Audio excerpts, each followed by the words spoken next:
Mana System, Hello, World. By M.J. Markgrove. Chapter 181, Working the Bugs Out. The party lasted way too long and by the end, my nerves were fried, but Fiona thanked me for sticking it out. I knew it was more about Martin than it was about me, but still, I hated politics. The ship wasn't launched that evening, much to the disappointment of everyone present. They could watch the launch in the morning after I got some sleep. Nobody could be within the compound walls while I was initiating the systems anyway. There was a slight possibility the automated defenses would determine they were hostile. It was unlikely, but I didn't want to risk it on a simple systems test. The morning was a frantic burst of activity as the construction crew ran around making sure everything was secured. They would be aboard for the shakedown and many of them were nervous. "Boss, it looks like everything is good to go on our end," Timothy said as he entered the command room. "All right, tell your men to strap themselves in the flight chairs and we'll get this show on the road." The ship could comfortably sleep 12 people or hold 25. There were flight chairs bolted to bulkheads, along the ship, that would fold out for takeoff. Seating for 25 included the 4 command seats, so it was cramped. I sent an alert message to Charles to make sure the yard was clear and waited for his reply before I initialized the Retribution's main system. A flood of power from the mana generators entered the ship and lights flickered on as systems came online for the first time. I needed no screen to display this info as it flashed across the wall of the command room. Environmental green. Power supply green. Exterior hatches red. Flight control green. Weapons green. Defensive systems green. "Timothy, have someone check the hatches." Tim radioed his crew and got a response after a minute. "Looks like someone forgot to close the top hatch." I nodded. The indicator had changed to yellow, then green. "All right, looks like we are good for liftoff. Give me an okay when everyone is secured." Tim nodded as he strapped himself in one of the other command chairs. After a few seconds, he gave me the go-ahead. I smiled and activated the command room. The walls faded away and I heard Tim inhale sharply. He hadn't been one of the people subjected to my tests, so this was his first experience. It appeared that we were floating on chairs with small platforms under them, 60 feet in the air. "You could have warned me," he said shakily. I chuckled. "Where's the fun in that?" He gave me a dirty look but kept quiet as I smirked and checked the power draw. Everything was normal so far, although the lighting systems were drawing more power than necessary. I hoped it was a minor issue. Slowly I increased the power and Retribution picked up off its build cradle. I made sure the weapons were in their offline mode. This would prevent the defensive system from activating them if it did have a glitch. I was almost certain everything else would function correctly, but with so much being so new it was better to test slowly. I set the ship back down after lifting it only 10 feet in the air. The mana heart had already refilled completely before I sat down. Sustainability achieved, I thought happily. Test 1 complete, powering down systems for diagnostic and structural inspection, I stated. I could have said this over the ship intercom, but that test was later. One system at a time. The initial systems tests took 2 hours. One repair had to be made in a bulkhead that twisted weirdly. It turned out to be under strain and that was released when we first lifted off. It wouldn't happen again as it was removed and inspected. Turns out it was just a bit too short. A replacement was bolted back in place and the tests continued. The only test we didn't perform was a weapons test. I kept those systems offline until we got over the bay for the shakedown. I was also only going to do that at night, didn't need prying eyes seeing what she was capable of. We were met with fanfare as our first flight left the yard and people below waved us off. Timothy was still in the command deck and had relaxed a bit at the see-through floor. He was helping me monitor the systems. I could have it all in front of me, but it was easier to split it up for now. As I got more comfortable with Retribution, I would take over monitoring it all. Our initial flight was short, only down to the large docks and into the water. It felt weird seeing the water rush up toward us, and even I clenched my cheeks as we touched down. The ship didn't flip over, so that was a plus. It did bob quite a bit, but that was normal for such a small ship on the open ocean. More checks were made to make sure we weren't taking on water. There was a sump system just in case. We did find one leak, but it was in the weld on the exterior, so we would have to land at the dry dock cradle to fix it. It was probably cracked from that bad brace as it was in the same ship section. "Props to your people, Timothy, they did outstanding work. I don't think they will have any issues with the next project." "Thanks, boss, I'll let them know. The project should be interesting. Have you told the mayor yet?" "Nope, I'm saving that for after our shakedown. We finished the shakedown and landed back in the cradle. Martin, Fiona, and a few others were waiting outside to greet us as I had asked. I was now confident enough in the defensive system to assure it wouldn't go apeshit and kill everything. It had been a legitimate worry of mine. It was the most complex piece of runic technology that I had created. Being unique, I had nothing to compare it to, but it worked flawlessly. It was a bit surprising actually. I had expected a few faults with it, but nothing cropped up so far. The big test would be tonight, and the live fire weapons test. It was even more impressive than I thought, Martin said, shaking my hand and pulling me into a quick one-armed hug. Oh, okay, you can let go now, I said awkwardly. He let go and smiled. Hey, just be glad we aren't French and kissing you on each cheek. Keep your kissing to your girlfriend, Fiona said in amusement. I assume you wanted us here for something other than hugging. Oh, yeah, almost forgot. Follow me, I gestured, heading toward the warehouse inside the yard. I think you're going to like this. I watched Martin as we entered the warehouse. He had a confused look on his face as it took in what was inside. Another ship's hull was partially assembled. Nothing as large in scope as the Retribution, not even half the length. I waited while Martin and the others walked around the unfinished gunboat. Okay, it's another boat, but how is it going to be finished if you leave? Have you trained others in runes? Martin asked. No, there wasn't time for that. Besides, I think a few have started picking it up on their own, I stated, looking at Timothy. Oh, you noticed, he said sheepishly. I smiled. It's fine. Not like it would remain secret forever. Back to the boat. While I didn't have time to go into the nuances of rune crafting, I did have time to make a stamping machine, capable of creating a ribbon for the power distribution system. I also created a second one to make the plates used in propulsion and lift. Everything else just requires putting the pieces together and testing it. You will have to provide the mithril though, but there should be enough material on hand for 8 or 9 of these gunboats. This is too much, you didn't need to do all this, Martin stated as he inspected everything. Nonsense, I said, the city is going to need some way to strike back or defend against a similar ship. Martin paused. You don't think they have ships like yours as well? Probably not like the Retribution, but I would be surprised if they couldn't make a vessel capable of flying. I imagine the only reason we haven't seen one yet is due to the difficulty of transporting something that large across the worlds. No, if they do appear, it will be because they built them on Earth. Since they won't be able to get close to St. June with the drainer active, I suspect they may start to attack the barges or anyone outside the city. This just ensures we are ahead of the game. Martin sighed. It just feels like escalation after escalation. I know you are right though, if we show weakness, they will take advantage of it. I nodded. The final machine stamps out a fully assembled monocannon or monolaser depending on what stamps you insert into the run. The only people who have access to this warehouse will be SJ contractors, Martin, Fiona, and Ska. My suggestion is to print out as many weapons as you can and mount them to the walls of the city. They won't be as effective as a hand-built weapon, but numbers should make up for that deficiency. Yeah, I had thought along those lines as well, Martin said. I still wish you would reconsider attacking Houston.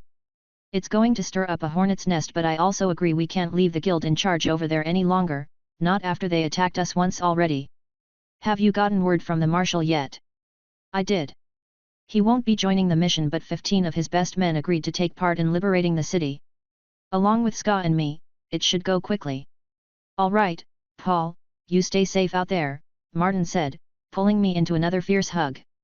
I awkwardly patted him on the back, waiting for him to let go. I'm not letting go until you hug me back, he said. I relented and returned the hug. See, not so bad, right? He chuckled, releasing me to the laughter of the others in the room. I grunted and slapped him on the shoulder. I'll be fine. Just keep the city and its people safe. I will do my best. The tour wrapped up and everyone got back to their work. I still had supplies to bring over from the fortress, mostly spare parts at this point, but they didn't take up much room, being stuffed in storage rings. I stuck the rings in the maintenance closet and shut the door. I called it a closet, but it was more a cabinet. Storage devices made spaces like that take up so much less room. I also had multiple weapons lockers hidden around the ship. Most were still empty, but one had my spare staves and assorted crafting gear. My last stop was the kitchen, or I guess it was a galley, where I stored the backup food supply. Similar to how I had it in the fortress, the rings were concealed for safety. I was pretty certain anyone that attempted hostile entry into the ship would regret it, but old habits died hard. I did one last inspection, making sure everything was good to go before I ended up back on the bridge. I had to smile at what we had accomplished. There is no way I could have built this ship by myself. I was a skilled rune crafter, but building anything, not made from stone, was not my specialty. The only thing left was to wait for Ska to finish his assigned patrol, then we would head for Houston. Chapter 182, An Eye for an Eye. You're certain? Lord Victi hissed in annoyance. Yes, my lord, Ashlam said from his kneeling position. This should have been expected, but this was too soon. To think the man already figured out how to make a flying ship. Ahem, Ashlam coughed, drawing his lord's attention. Speak. We believe he has had this technology for some time, my lord. But we have only recently confirmed the rumors ourselves. What rumors? Lord Victi demanded. Some people from Houston said he had a flying fortress made of stone. But those were dismissed as some sort of illusion. There were also these barges, but they were said to only glide a few meters above the surface and moved quite slow. They also didn't carry any weapons that we were aware of. So they were deemed unimportant. Unimportant, Lord Victi said coldly. Do you know how difficult it is to make an object float? No, of course, you don't. And why didn't that idiot in Houston relay this information to me on my visit? I am not sure, my lord. Perhaps he was unaware. Lord Victi snorted, more likely he kept me in the dark on purpose. But I will deal with that fool at another time. Go to the guild headquarters in the bazaar and have them send over some shipwrights. We can't let this upstart town keep its tactical advantage for too long, they may get ideas. Ashlam swallowed, knowing the cost of sending shipwrights over this soon would drain most of the current city funds. What about the army? Release them for now. This information changes our plans slightly. I will also have to delay funding for a strike team. Send out some patrols to look for more resource locations. We need to recover these costs quickly if we wish to proceed with my plans. Ashlam saluted and left on his assigned tasks. Lord Victi sat there, dropping his fake outrage. This actually worked in his favor. The council had denied him additional funds to obliterate the offending town, deeming it excessive and wasteful, but if he used his own funds, they couldn't deny his request. Hearing about the flying ship had been surprising, but not as much as he let on. But this may be a way for him to gain more influence and power within the guild. Instead of being relegated to some backwater world as the lord of a single town. If only he could secure this man, there was no telling what might be produced through his personal guidance. Not that the man was likely to enjoy the experience, but that hardly mattered. He needed to get his hands on the man or eliminate him and learn his secrets. The flight of the Retribution across the Horn had been uneventful and swift. I tested the maximum thrust of the ship and was able to push it above 100 miles per hour for a short time. The only noticeable issue was Ska, gripping his chair so tightly he bent the arms. Apparently, he wasn't a fan of the see-through floor. Is that better? I asked as I turned off the wall transparency. Ska rumbled grumpily. It is disconcerting to feel like you're on the verge of falling hundreds of feet. Fair enough, I said.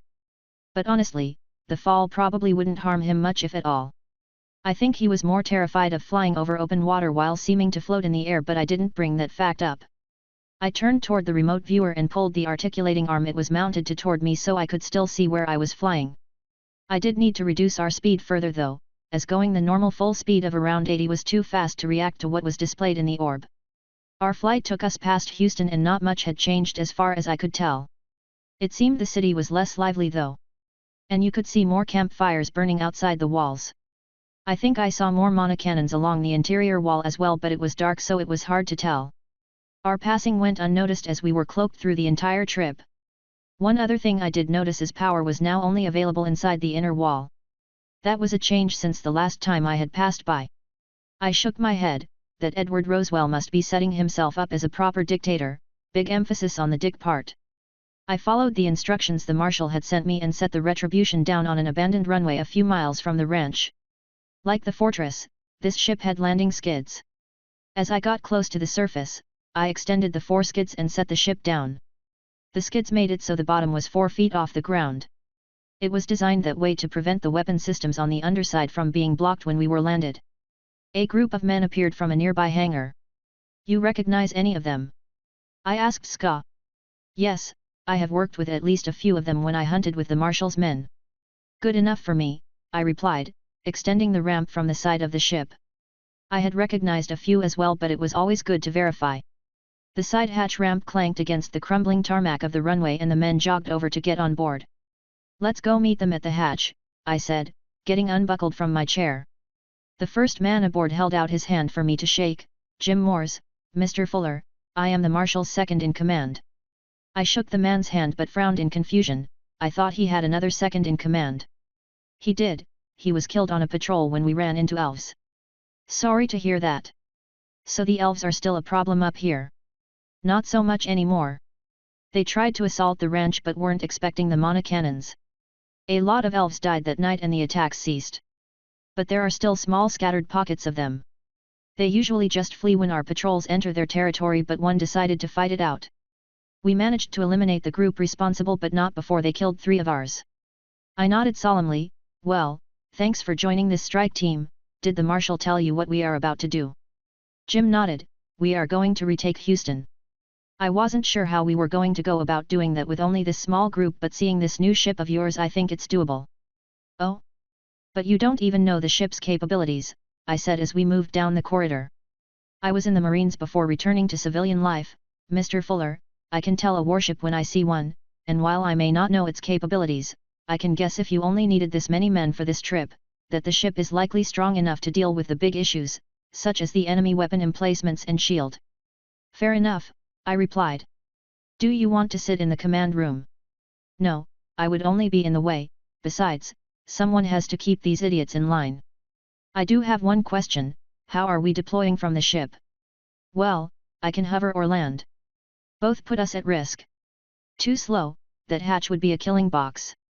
Any other way? The deck is flat, people could jump from that if they have the skills.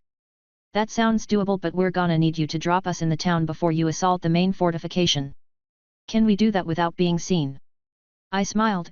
Yeah, I think I can accommodate that. I will send a ship-wide comm when we are nearing the city. I showed him where the deck hatch was and he nodded, getting his people secured as close to the hatch as possible. You want to join them on the ground? I asked Scott as we re-entered the command room. Not for this attack. My only goal is to deal with the father. I nodded.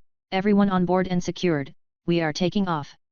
The trip will be approximately 2 hours, I said over the comm. All secure, Mr. Fuller, and thanks for the ride, a reply came in. I should have figured Jim would find the radio. I lifted off and got us turned back toward Houston. We had work to do. Edward Rosewell was annoyed this morning. He had to attend breakfast with that asinine guild representative. It may not have been so annoying, but the man resided outside the inner compound. Edward didn't trust him inside. The man always lorded his position and levels over Edward, but those were quickly vanishing. Thanks to the dungeon the marshal had found, Edward had managed to increase his level to 16. One more than that pompous windbag. He was looking forward to lording it over the man during breakfast when there was a flash of blinding light. Edward spun around and his eyes went wide. Something was floating in the air and firing beams of energy at his compound shield. The shield quickly failed and the beam sliced straight through his building. There were explosions as the building came crashing down, filling the city with dust and debris.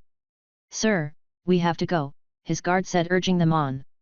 Edward protested but knew his guards were right. Whoever just attacked had been aiming to kill him. His guards all had weapons out as they cut their way through the panicking civilians.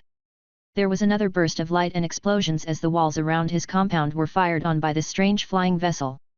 He saw a few weapons fire from atop the walls, in response, but a shield flared around the ship to intercept the attacks. His security team came to a stop at an intersection. Why have we stopped? Edward demanded. Edward looked to where the guard was aiming his weapon. Standing across the street, looking bored, was the bastard that killed his precious daughter. What are you waiting for? Kill him! Edward screamed.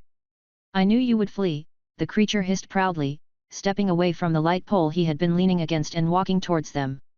A few of Edward's guards ran toward the creature, but Edward blinked and the men were down. He hadn't even seen the overgrown pussycat move, yet he had crossed the distance in a heartbeat, killing 3 men with ease. This wasn't a beast, this was a goddamn monster. Edward ran, leaving his guards behind to hold this thing at bay. Edward heard the screams and ran faster. He was just about to round the corner when something grabbed his shoulder with an iron grip. He was wrenched backward and tossed to the ground. Looking up he spotted his attacker. It was the cat man. How had he dealt with his guards so quickly? No, this couldn't be. Edward scrambled to his feet and produced his own weapons, 2 enchanted hand axes. The creature growled in approval and waved him forward. Edward wasn't a fool though, he used Identify and paled when the results came back. Skogrimalkin Hunter/Warden 2012. The beast was twice his level, but how? Edward knew he was outmatched, he needed to flee for the bazaar. He whipped his enchanted axe at his opponent, hoping he would dodge it or it would injure him enough for Edward to escape. No such luck. The beast's hand snapped out and grabbed the weapon from the air. He growled in annoyance and slammed the weapon into the sidewalk with enough strength to bury half the head, then he pounced. Edward screamed and tried to chop the creature apart with his other axe, but the beast ignored the attack, letting it land as he slammed into him, knocking him from his feet. Ska grunted in annoyance as he stood back up. He had hoped for a decent fight, but the guards and this Rosewell fellow had been a huge disappointment. The one attack the man managed to land did a pitiful amount of damage and was completely healed by his return attack. Ska had even tried to keep the man alive, but he was so weak that one set of attacks had killed him. Oh well, Ska hefted the corpse up and stuffed it into his storage. He would join the others for the assault on the inner compound, maybe someone in there would be a challenge. Chapter 183, Burning Out the Vermin. I stared with fascination and maybe a touch of horror at the destruction my weapons had wrought. My estimate had been 30 seconds to a minute to burn through the shield based on what I knew of the shields I had on the fortress and the power of the weapons. But the barrage from all 16 monolasers set to continuous fire had burned through whatever shitty defense they called a shield in less than 3 seconds. I had been so surprised that I didn't get the beams turned off until most of the building facing me had been sliced through. I knew the beams had passed through the building and out the other side because I could see smoke rising from behind the taller building. Honestly, I had been more worried about overloading my weapons by using this setting more than anything else. They weren't designed for continuous use. But the time frame had been so short that no damage occurred to the weapons. There were a few small explosions from the building and shortly after the main target collapsed, causing dust and debris to billow out. There was another explosion from the building behind it and that building collapsed as well, adding to the chaos. I was eventually pulled from my stupor as impacts rocked the shield of retribution. I quickly glanced at the shield indicator. The attacks were powerful, coming from high-grade enchanted mana cannons, each impact dropping the shield 5%. But the defenders were not coordinated and my shields quickly recharged before the next impact slammed home. Leaving the mana lasers to cool, I activated my mana cannon batteries and targeted along the length of the wall facing me. I fired as soon as the cannons were on target. The shots landed short, hitting the wall instead of the rampart, but it was enough to blow the thing to pieces. I saw parts of bodies flying away along with the bits of the wall. I had no sympathy for these people. They turned their backs on everyone for the illusion of power and prestige. If left alone, their stagnant rot would corrupt further towns, and the world didn't need more bullshit like that. I checked that the wall was reduced enough to allow the marshal's men to gain entry, and I moved on to other sections, firing with only one cannon as I detected an enemy. In one particular instance, I got to witness one of the men on the wall fire his mana cannon into the city instead of at me. I sliced his legs off with a monolaser burst and left him there to scream. There wasn't much for me to do after clearing the wall, so I slowly floated around in a circle, watching for trouble while I adjusted the aiming parameters of the mana cannon targeting.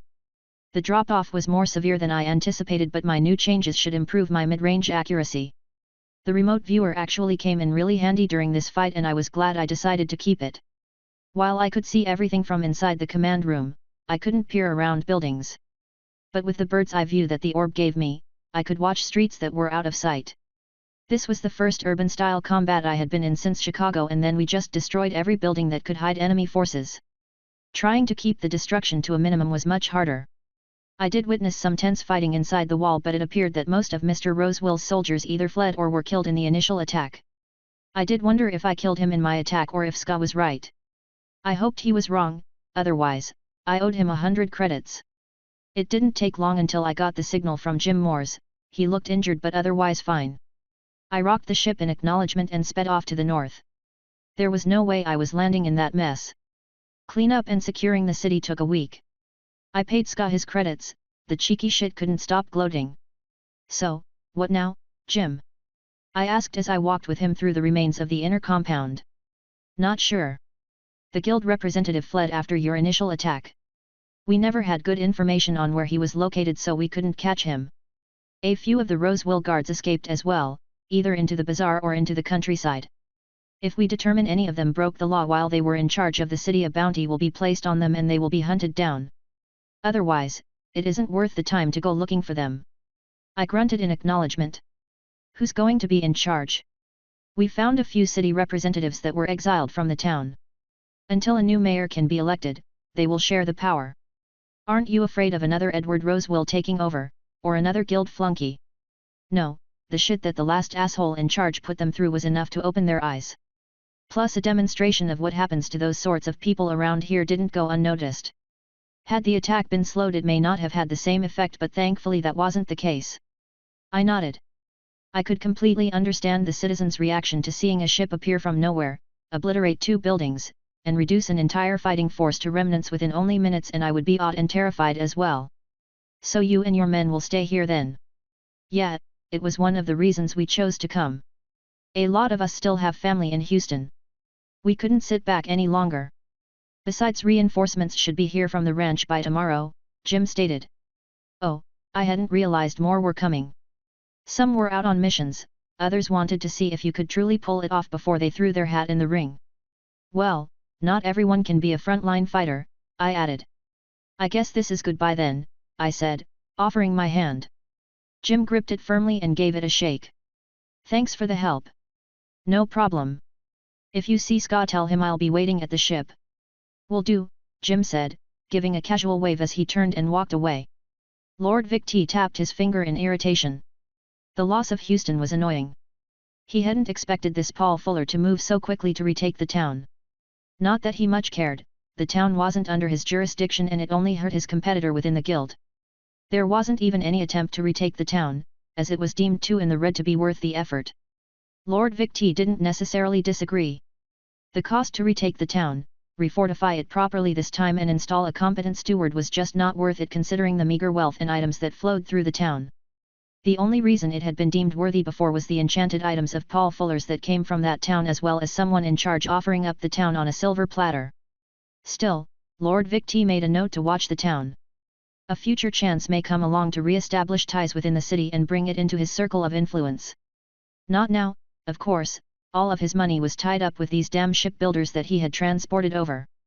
They were busy putting together a construction yard and in 3 months' time would begin the process of construction on their first dirigible. Dirigibles were much easier to maintain than whatever nonsense this Paul Fuller was flying around in. He had seen the captured images from his spies within Houston. It looked nothing like any ship he had seen, but the destructive capabilities were on par with a guild galleon, despite its small size. Lord Vic T would have liked to create a frigate or even a galleon airship, but his funds and resources were limited. So he would settle on 2 galleys. They were smaller but faster and had 2/3 the weapons of a galleon. He would have liked to get a closer look at the weapons on this strange ship of Mr. Fuller's, but his people couldn't get close enough. It wasn't important, he could overwhelm the man with numbers if he had to. It felt extremely liberating to check another concern off my list. I knew the list would never end, and Martin had been right. Somewhere along the way I lost myself and only kept fighting for the sake of others. But that was smothering their growth. Sure, I could help them level, but even that wasn't necessarily a good thing. Even I found it hard to utilize all my newfound abilities and attributes that I had gained since hitting level 20. While it would have been nice to have them join me on this journey, they had lives to live and had found a place to make their own. I liked St. June, but it still didn't feel like home to me, more a place of safety I could retreat to. And now with Fiona able to retake human form permanently, I suspected she would quickly try to conceive that child she had wanted so badly. I wished the 2 of them the best of luck. As for Ska, well, he was finding his own path as well. I think him getting kicked from his clan led to him taking up the role of the protector with his warden class. I think he feared losing his new friends and family even more than I did. He just wasn't as vocal or expressive about it, but if you knew him well enough, as I did, you could see the slight facial tics that he tried to hide. I had done as much as I could for my friends and the town, and it was time for me to start a journey of my own again. I was no stranger to loneliness, but it wasn't exactly an enjoyable experience. I would have to take on a more friendly persona if I wanted to make new friends along the way. I chuckled, thinking about the last words Fiona had said to me. Don't be such an asshole to everyone you meet, and just maybe you might meet someone nice. I will try, I said softly to the empty ship as I flew southeast across the old Gulf of Mexico. Chapter 184, Discovering New Lands. It had been 2 weeks since I departed St. June, in search of what, I wasn't quite sure yet. Action and adventure, I guess. Or maybe just the ability to see something new was what I needed. My path took me across the eastern parts of South America, but I didn't linger or stop long. There wasn't much to speak about in the area. It had been devastated by something. War or some calamity had left the once dense jungle barren and blackened. I'm pretty sure the area I was in was the former country of Brazil, but it was hard to tell. I saw the remnants of a few cities. The houses looked like they were gutted by a monumental blast, but there wasn't the telltale sign of fire or the lingering radiation of nuclear weapons. The damage was also quite old. I was able to determine this by the fact that new plants were already growing in the area of destruction. It also didn't look like the destruction caused by those magical insects we ran across on our flight to assault the Black Dragon. Those things left nothing but bare dirt in their path. Not like here, where there were still stumps of broken off trees in the villages. Seeing as this was the first interesting discovery I had come across, I decided to map it out. The area of destruction wasn't uniform, with some areas spanning miles farther out. It didn't take long to find the epicenter of the blast thanks to the angle of the debris though. I didn't go down and look, satisfied to view it from a distance. What I could see from the ship was a small object that looked like a statue, sitting in the exact center of the devastation.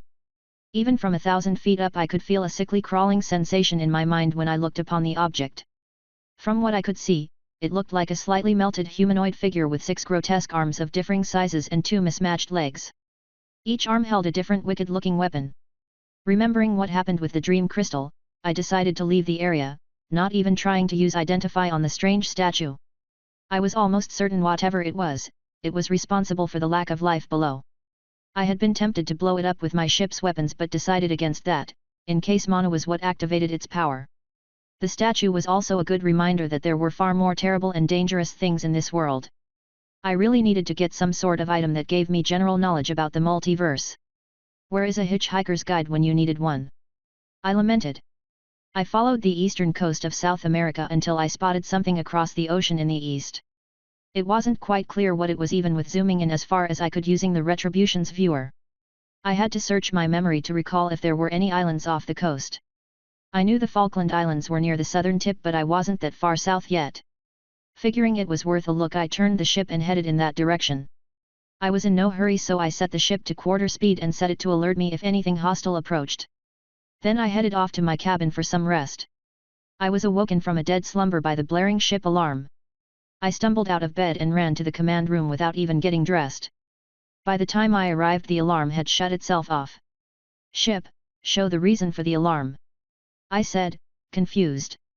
I thought maybe the control system was having a fit. It wasn't like I had tested it for these conditions. A small red indicator popped up and stopped at a blank section of the sky. I groaned. It looked like it was an error. Well, since I was already awake, I sat in my seat and started going over the log to see if I could fix the error.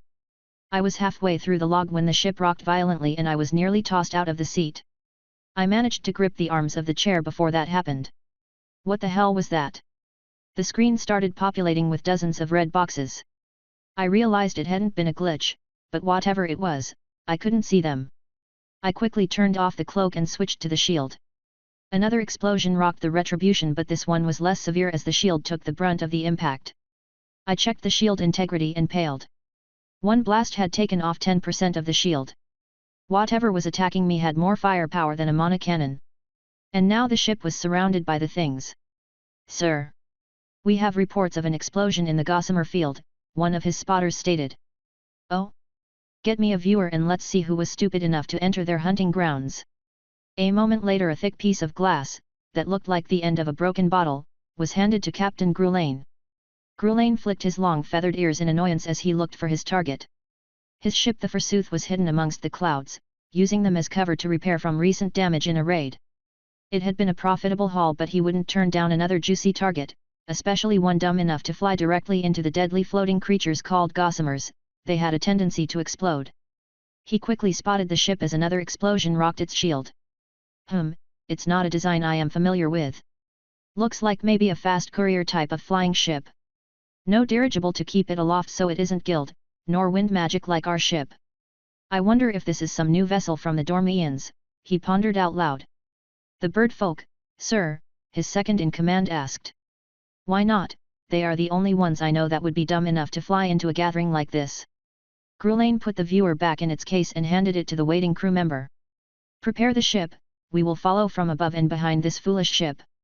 Once they clear the gossamer field, we will strike. I want to force them to land on the water so we can secure that ship. There was a round of I captain as everyone ran about to get to their stations. Normally Grulain would avoid a confrontation, being that his ship was already damaged from one attack, but this was too good to pass up. Besides, he had the element of surprise. Fuck, fuck, fuck, fuck, fuck. I screamed as the ship rocked for what felt like the 100th time. The shields were holding and recharging slowly. All I could do was hold on and pray I made it through this madness alive. There was no turning around or going above or below whatever these things were. I thought they were floating mines at one point, but I finally got a good look at one and it looked like an enormous jellyfish, only floating, and explosive. I had already made the mistake of firing my top-mounted monocannon.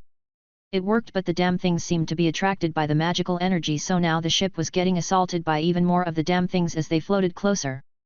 They were slow though, so I would eventually outrun the creatures. They were so thick in front of the ship that the control system was having a hard time pointing them all out. The ship rumbled as multiple impacts shook the shield and everything went quiet after that. I breathed a sigh of relief seeing no more indicators in front of the ship. Ship, report damage. The ship didn't have a voice prompt for most commands, but it was more than capable of understanding simple instructions and displaying a view of the ship. I noted one small black section along the front right of the bow. There were several red sections around it. Thankfully I had gotten the shield up before any other significant damage occurred. I would have to set down and repair it sooner or later. It was a good thing I brought spare parts and took some welding classes from Timothy. I was just about to unstrap myself from my seat to go inspect the damage when the alarm blared again and the ship shook far more violently than before.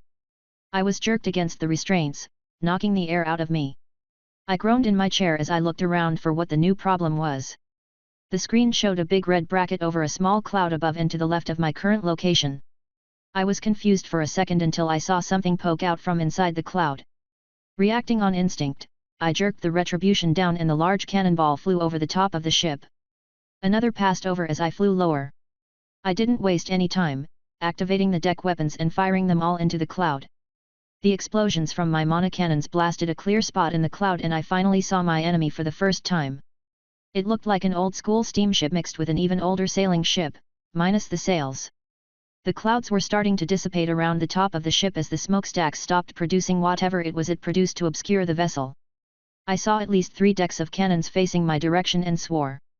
These were not the elegantly designed monocannons but a cruder if just as effective cannon. I fired off my weapons again as I glanced at my shield. It had recharged to 80%. My weapons impacted the enemy shield's shield, causing it to rock wildly and the next shot to miss me completely. The only reason I could think that they hadn't fired all of their weapons at once was that they wanted my ship. Well, fuck that. I tightened my straps and jerked the steering yoke into a tight climb as I increased the power output of my thrusters to maximum output. I didn't use the afterburners as I had dubbed the additional thrusters, but I still climbed rapidly.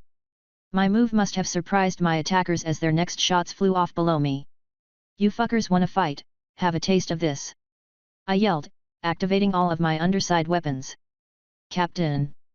The target is rising too quickly for our cannons to track. Bah, Grulain cursed, it should have been an easy target, weakened from the explosions and struck by surprise, but the damn ship had shields comparable to his own at the very least. I'm going to rock the ship, tell the gunners to fire a full spread, he shouted. Sir, the spotter yelled, the target is deploying more weapons on its underside. What? Grulain paled. It was bad enough that other ship had monocannons, let alone that other weird weapon, but to have even more. This must be a bait ship, he realized. He furiously thought before giving an order. The Forsooth wasn't fully repaired from its last encounter and this unknown vessel was posing far too much of a challenge. Recall that last order, we're leaving. Without waiting for a reply on his orders, Grulain jerked the wheel to the left and pushed it forward. The Forsooth plummeted below a line of weapons fire released by the unknown vessel. Not all of it was successfully avoided, however. Shields are down, Captain. Reports are coming in of damage to the top deck and one of the cloud stacks. Set the other stack to full power, we need to find a storm cloud and lose this enemy ship. My barrage had mostly missed, and if it hadn't been for my long-range targeting being a bit off still, even the blasts from the monocannons would have missed completely. Keeping track of everything going on while flying and fighting the ship in an aerial battle was turning out to be way more difficult than I had imagined. But I wasn't about to give up on seeking some revenge. The problem was the enemy ship was heading in the opposite direction and I needed to turn around. I could flip the ship on its axis as it didn't rely on conventional lift to keep it aloft, but at the speed I was going, that could cause more damage to the already damaged ship. I would have to try the maneuver out later to see if it worked, but for now, I slowed down and did a wide turn, all the while the other ship was steaming away at probably half my speed. It was literally steaming away, the stack on the deck, spewing more cloud stuff that wrapped around the vessel to hide it from sight at an astonishing speed. I saw their goal, a large formation of clouds off in the distance. I thought it weird at first, seeing clouds this low to the ground, but who knew what was normal anymore, especially in this section of the world. I did try to fire my monolasers into the clouds, but I couldn't tell if my attacks were doing anything with all the clouds surrounding the fleeing ship.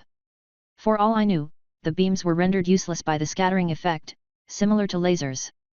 I tried to catch up, but the small cloud of the ship vanished amongst the huge dark storm cloud only seconds before I could get into range of my monocannons. I cursed the bastards for slipping away, but swung back around to continue on my journey. I kept a closer eye on the skies though, making sure no more small clouds were getting near me. I retracted my bottom weapons but left my shields up. Repairs would have to wait until I landed somewhere safe. Chapter 185, The Isles of Mist. No other dangers jumped out to attack as I closed in on my destination. I was now close enough to see what it was. Massive chunks of stone and dirt floated above the ocean. At first, it was just off the ocean surface, but as I got closer I could see it rose up higher, with huge chunks of land just floating in the air with no apparent means to keep them there. It wasn't uniform either, but more like rocky outcroppings and small islands leading to a massive island near the center. I call it an island, but it was enormous. I had once seen the smaller Hawaiian Islands from above, and this one island matched that in size. But I could see more off in the distance. Some were far higher in the sky than even this island. One thing was certain though, the island was lush and inhabited. A veritable jungle of connected vines turned into bridges clung to smaller outcropping islands. Each one sported small clusters of homes and what appeared to be docks. But they weren't normal docks, seeing as they floated in the air along with the ships moored to them. Smaller vessels flitted between the clustered islands, some dipping toward the ocean below to catch fish, others soaring high into the skies and the strangely low clouds to catch other things. I skirted around the island as I took it all in. A few of the locals, none human as far as I could tell, glanced toward my ship with curiosity, but nobody attempted to approach. The population reminded me of the small islander cities in the Philippines. The people just going about their day and not worrying about the other issues of the world. As I approached the northern end of the island I spotted a much larger city and port. This one sported an array of different ships, quite a few larger and more heavily armed than the Retribution. I saw a couple that resembled the one I tussled with earlier in the day, docked and taking on supplies. There were a few that looked like odd dirigible constructs. Large balloons strapped above what resembled old wooden sailing vessels. There were even a few ships that looked like hot air balloons and one ship that looked like a wicker aircraft carrier, held aloft by massive feathery oars. To say that the scene was mind-blowing was an understatement. But surprisingly it didn't rank as number one of weird shit I had witnessed to date. I did see some of the crew aboard the larger vessels eye me warily as I slowly closed into port. I also didn't miss the fact that one of the dirigible ships carried the flag of the guild. I would have to keep an eye on that one. I didn't need any more trouble at the moment. None of the ships was outrightly hostile as I entered the bay. Could you call it a bay if it wasn't on the ocean? I didn't know and didn't care, so bay it was.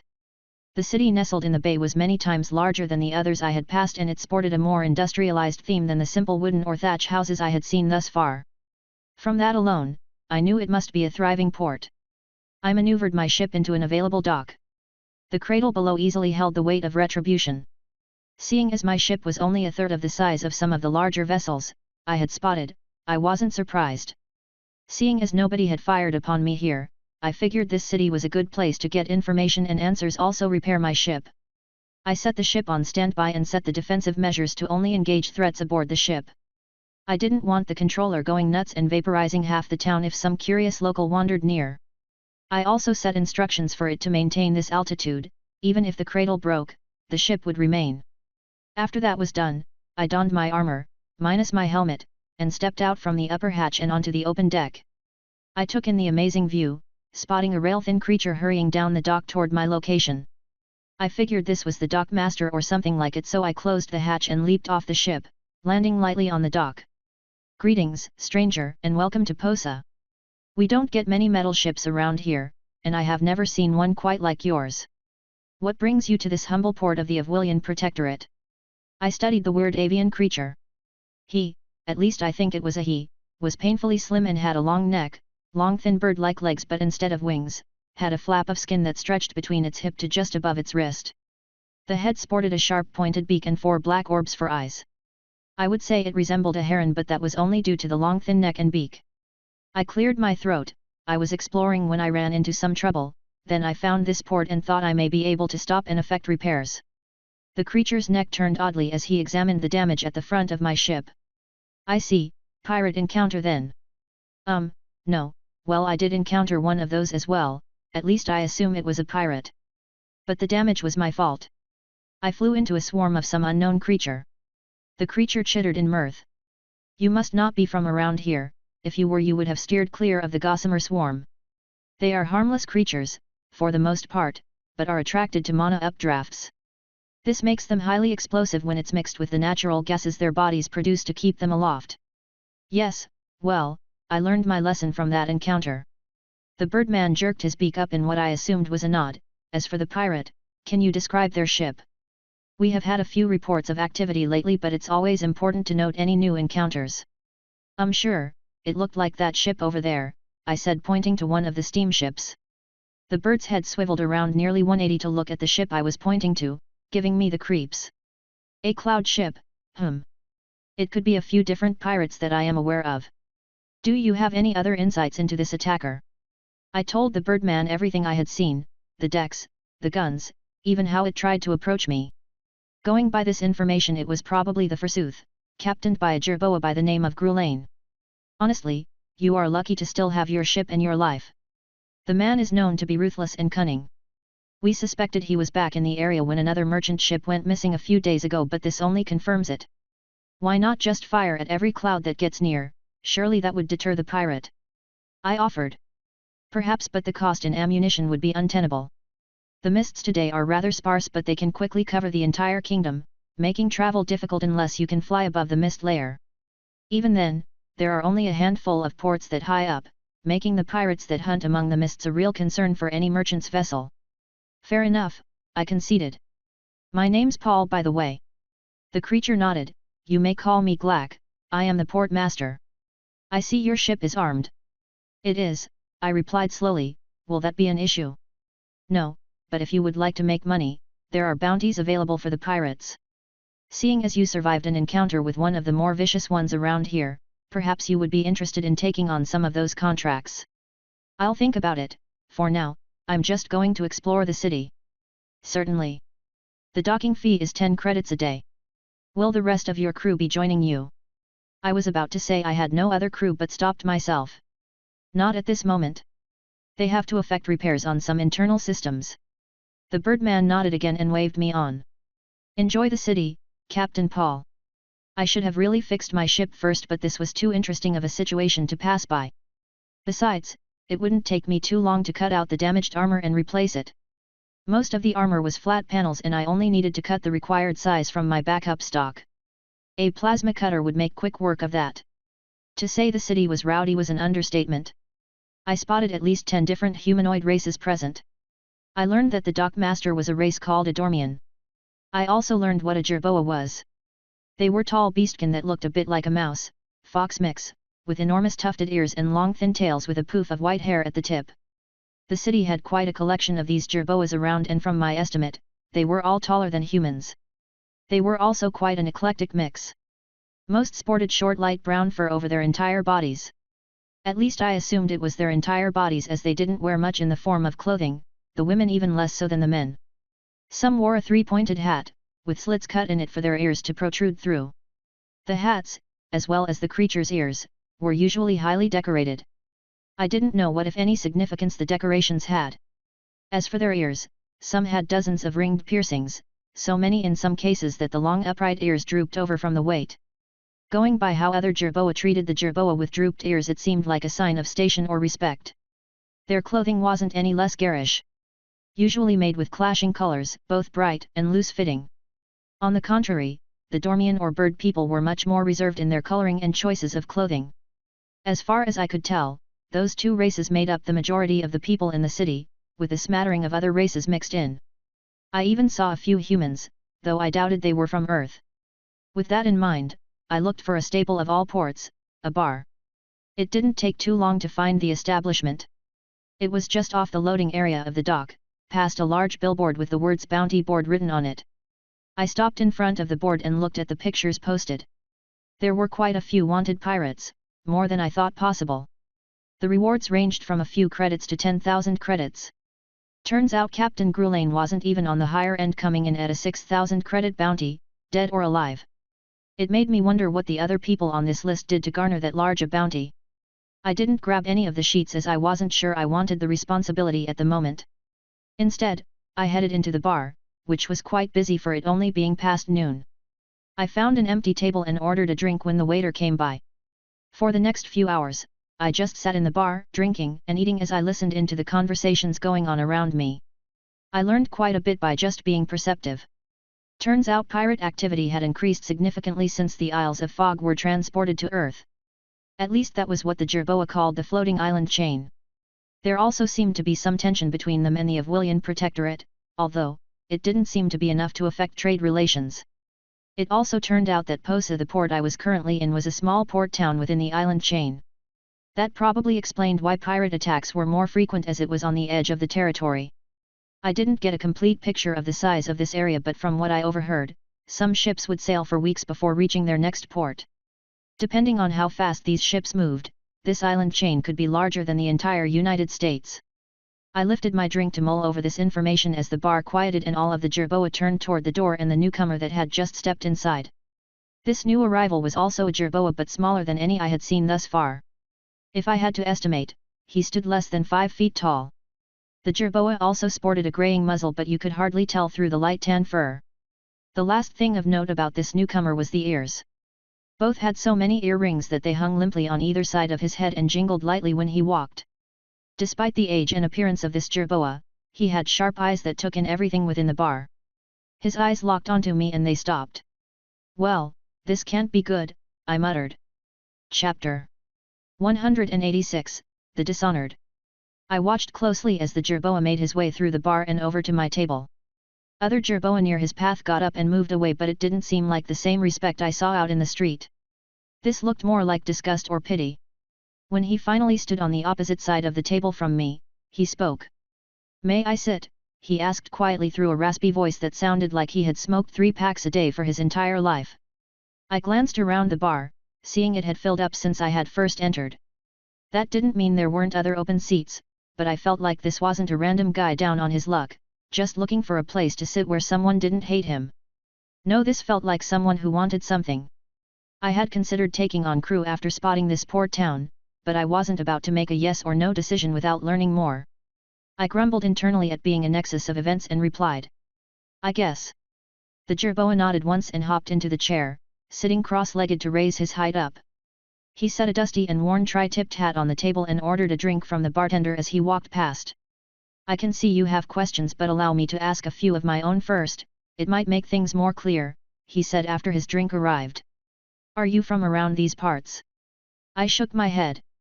"I thought not." "Then are you familiar with jerboa customs at all?" "Nope," I replied. He nodded slightly, causing his earrings to jingle.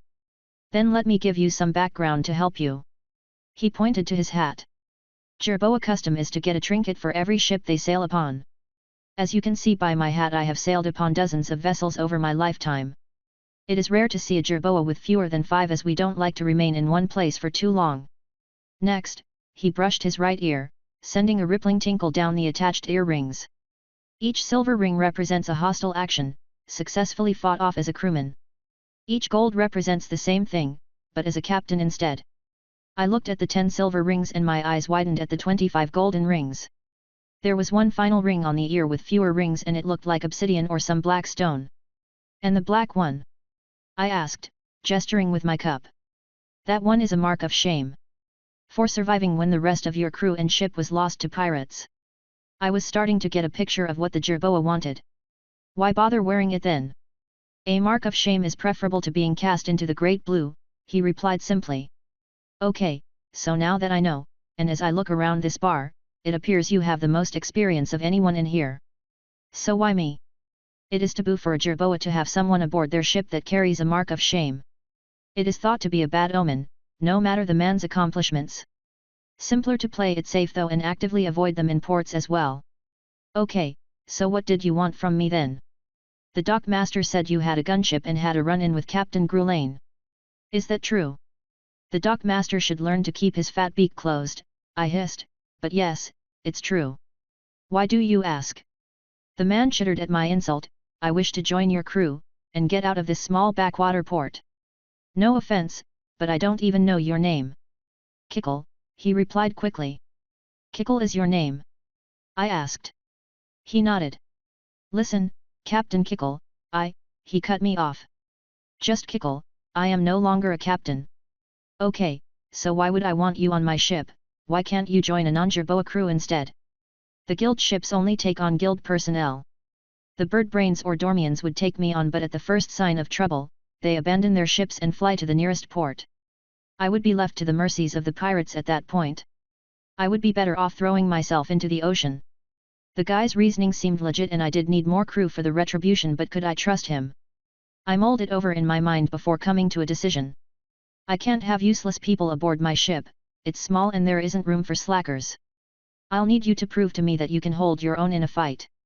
So, you will duel me, and if I determine you are acceptable, I will take you on. Deal. I had already used Identify on the man and saw his level was 19. I thought given his impressive rings that it would have been higher, but I'm sure there was a story there. As for his class, that was hidden. Heck, for all I knew his level might be falsified as well. A duel should quickly ferret out if he was stronger than he let on. Fine, he said, beginning to stand, but a word of caution. You should never call into question another jerboa's fighting ability, even if he does have a black ring. That sort of insult would result in a blood feud and the entire clan of the aggrieved would throw themselves at you until either you or they were dead. I queried an eyebrow. Fair enough, so why are you any different? I have no family, he said, turning around and beginning to walk out. Wait, where are you going? I asked. To the dueling ring. We can't fight it out in here, the constable would toss us off the island. I quickly downed the rest of my drink and hurried after the surprisingly quick jerboa as he made his way out of the bar. It was kind of neat the way the crowd parted at his approach. Then I thought about what he had said. Tossing someone off a floating island would definitely be more effective than doing it on a normal island. I would have to remember to stay out of trouble.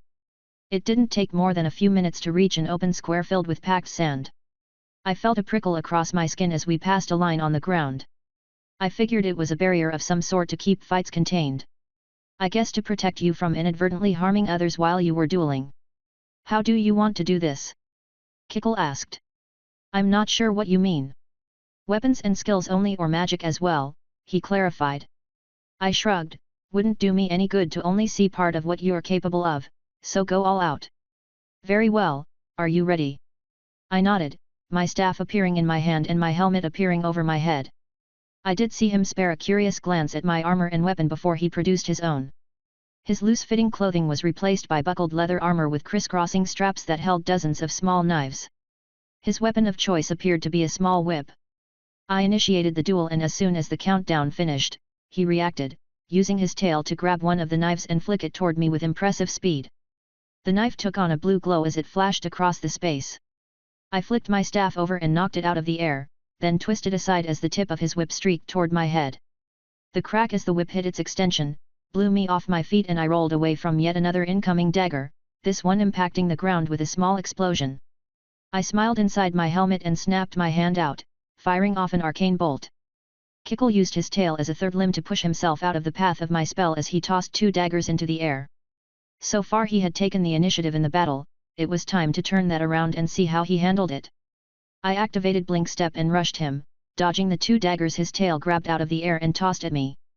He swung his whip again, but I was able to catch it before it cracked the air. It felt like gripping a high-voltage wire, but I endured the agony as I swung my staff at his torso with my other arm. Kickle pulled on the whip, probably trying to pull me off balance, but instead pulling himself closer. I realized quickly that I had been wrong. He had fully intended to pull himself closer to me. His unoccupied hand now held another weapon. Just before the short lance would have pierced my chest, I activated Time Shudder, which gave me time to activate Unstoppable Force. The lance skittered across my armor as I shoulder-checked the smaller jerboa, sending him rolling across the arena. The damage of the attack had been minimal as I hadn't had much momentum build up, but my strength was enough to bowl over the lighter fighter. I reset my stance as he somersaulted to his feet, not wasting any time and attacking again. This time 3 daggers were thrown at the same time, but all 3 landed between us, creating a hazy ripple that made him vanish from view. "That's a neat trick," I said, activating my tattoo.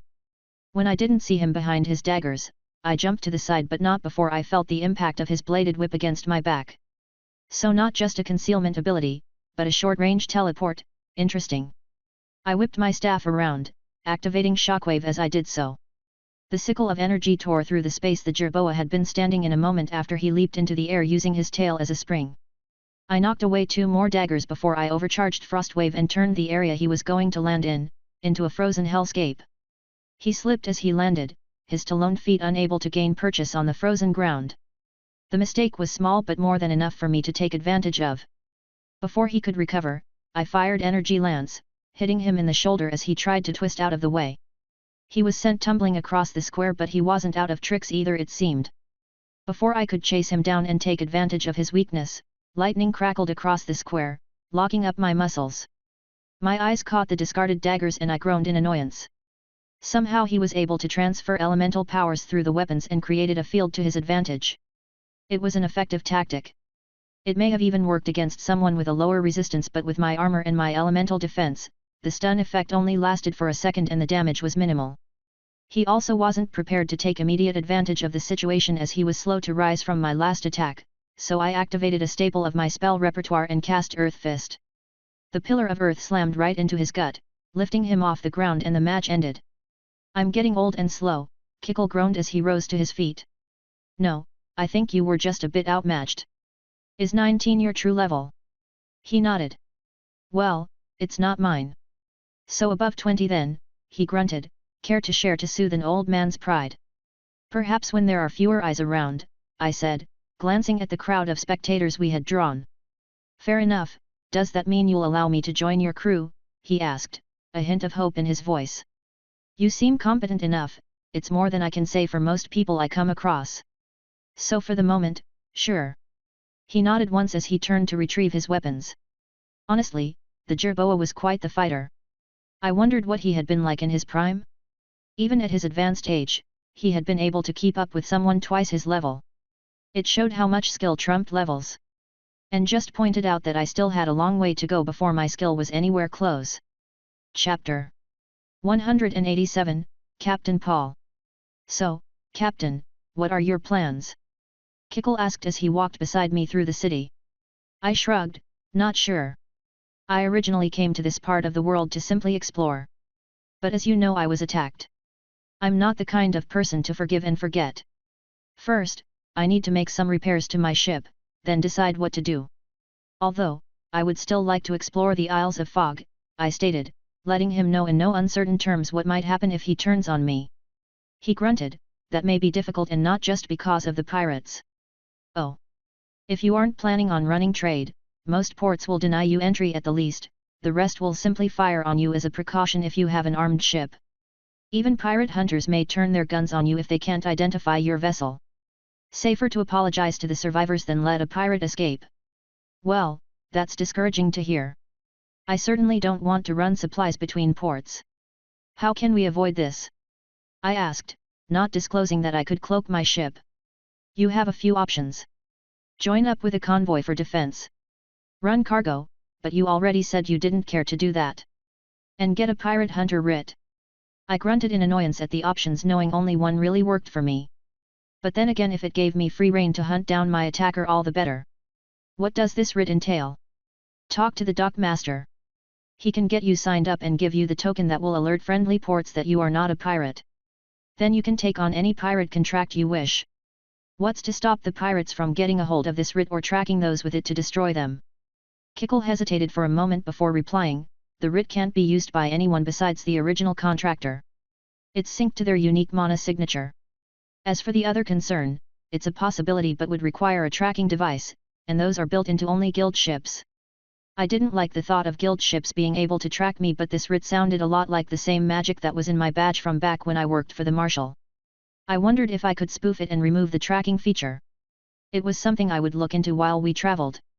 And let me guess, I can't take these contracts without having a writ. He shook his head. Fine, but I want to make repairs to my ship before I speak with the dockmaster. I can't imagine my decision will remain secret until after I leave otherwise. A fair assessment, Kickle replied. We reached the end of the dock where my ship was. Wait here, I need to turn off the anti-intrusion defenses, otherwise, it may not end well for you. Very well, I will remain here until you call for me, Captain. Ugh, just call me Paul, none of this captain nonsense. I jumped aboard the ship and entered the top hatch. Seeing as there were no crispy corpses on the deck, I assumed nobody had tried their luck. It took a minute for me to turn off the defenses. I then grabbed a security token for Kickle that would authorize his access aboard and tossed it to him on the dock. Don't lose that, it's safe to come aboard. Welcome to my ship, Retribution. He sprang onto the deck, using his tail and powerful legs to launch himself off the dock. A fitting name for a warship, he said, looking at the weapons. Those aren't mana cannons. Perceptive. Let's get below and I can give you a quick tour. How does this ship compare so far to some of your other ships? It's smaller than almost any vessel I have crewed upon but larger than the first vessel I captained but not by much. It doesn't resemble any type of vessel I have ever seen either. So this is your first look? Here I would have thought you would come to check it out when you heard about me from the dockmaster, I said in amusement. I felt it more prudent to locate you, in case you decided to leave shortly after I learned of your arrival. Fair enough, I have to get some items from below to fix the damage, you might as well join me and I can show you around. He nodded. Where are the other crew? I would have thought I would meet them or at least hear them by now. I smiled. You are talking to the only other crew aboard. He stopped as we got to the bottom of the stairs to the upper hatch. Wait, you fly this ship alone? And you managed to escape Captain Grulane with minimal damage, he said with open-mouthed shock. Well, I can control the entire ship from one console, but it was more difficult than I had anticipated. This ship is new and was never really tested in battle conditions. So you would probably be better at operating this ship than me. Kickle looked around. I'm not sure about that. Fair enough, but if I can do it so can you. Let's continue while we walk. You asked about my level before. Like you, I have a skill that hides my second class and level. I won't tell you what my second class is, but my levels are 21 and 18 if that makes your loss any better. Twice my level, even in my prime, I would have been hard-pressed to deal with someone that strong, but thank you for telling me. I will return the gesture. My class is called Elemental Blade. It allows me to imbue elemental energies into any bladed weapon and allows me to wield any weapon with some proficiency. Although, I prefer my whip and knives. I can see why, they were highly effective. Tell me, Kickle, what do you want out of this opportunity? I asked as I retrieved the items to repair the ship from the storage. Revenge on the pirate that gave me the black mark, he said without hesitation. I had suspected it was something along this line. It also might explain why other Jerboa ships were so loath to take on someone with a black mark. Does that allow you to remove the black earring? I asked. He nodded. It will be replaced with white opal signifying the cleansing of my shame, then I would retire. So you wouldn't go back to being an honored captain? No, I would have to start over and work myself up from the lowest position aboard a Jerboa ship. But to do that I would have to abandon all of my previous achievements earned over a lifetime. Better to end with dignity. Yeah, that would suck. Well, we can discuss that matter later. I recall you asking about the weapons. There are two types of weapons aboard the Retribution, mana lasers and mana cannons. Are you some wayward lord, out to seek glory?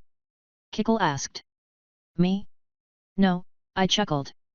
Then how did you get your hands on guild weapons? First off, fuck the guild, but these aren't guild weapons. They are a weapon of my own design, based on some dwarven mana cannons I recovered. Okay, he replied. They are similar but not quite as powerful as a normal mana cannon, so I set the monocannon variant I created into groups of 3. The monolasers are based on a similar design but shoot a more concentrated beam of energy and don't offer the explosive punch like a monocannon, so I mounted them in groups of 4. Makes sense, I suppose, Kickle replied. It helps explain how your ship can be so small. If you were forced to have normal cannons aboard, the same number of weapons I saw above alone would take up most of the room. You should watch out for the guild though. Once they learn of your ship, they won't be happy to know you have weapons like theirs. It's their one main advantage over most other airships. Oh, trust me, I know the guild doesn't like to share.